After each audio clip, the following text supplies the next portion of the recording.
after Glorio uses his wish to return Goku and his friends back into fully grown adults, Vegeta hops into the ring to fight the evil King Goma.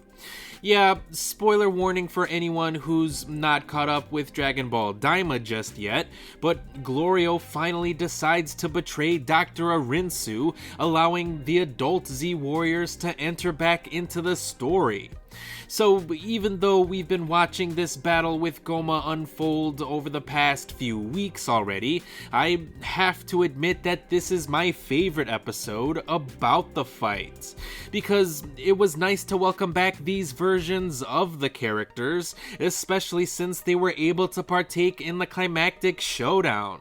And the action that was featured throughout the entirety of the episode was nothing short of absolutely spectacular.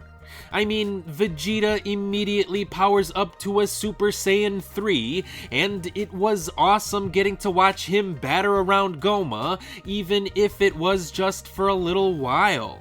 Because no matter what Vegeta ended up throwing at Goma, the third eye continued to heal him and his wounds, which causes Vegeta to drain most of his energy and revert back into his base form.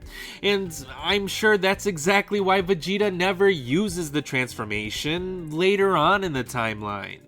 But as Vegeta continues to hold Goma's attention, Goku, Piccolo, and even Arinsu begin to analyze the Third Eye's abilities. Discovering that the Third Eye can be dislodged with 3 consecutive hits to the back of the head, Arinsu relays this information to Goku and his friends, admitting that she wouldn't be able to defeat Goma without their help. So, in order for Goku and Piccolo to enact their plan of attack against Goma, Bulma has to rein in Vegeta by threatening to never shower with him again.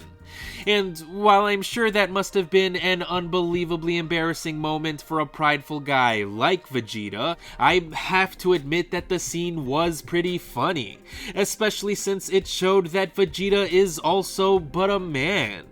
With Goku tapped back into the fight now, he showcases all of the Super Saiyan forms before he surprises everyone by transforming into Super Saiyan 4 again. And while the transformation reveals weren't as impactful as they probably should have been, since we did already see them appear throughout the duration of the show, they were still pretty cool to see regardless, especially since we finally got to see the characters transform in their fully grown adult form. I mean, I didn't mind seeing these characters in their chibi mini kid forms either, but I guess plenty of other Dragon Ball fans really hated the idea of seeing these characters as children again. So hopefully the action-heavy nature of the past few episodes have been able to connect with these fans, because they really have been working for me personally. But the episode wasn't just a purely action-packed one, there were a lot of nice and smaller character moments as well, especially with Glorio, who was ashamed of his betrayal against Goku and his friends.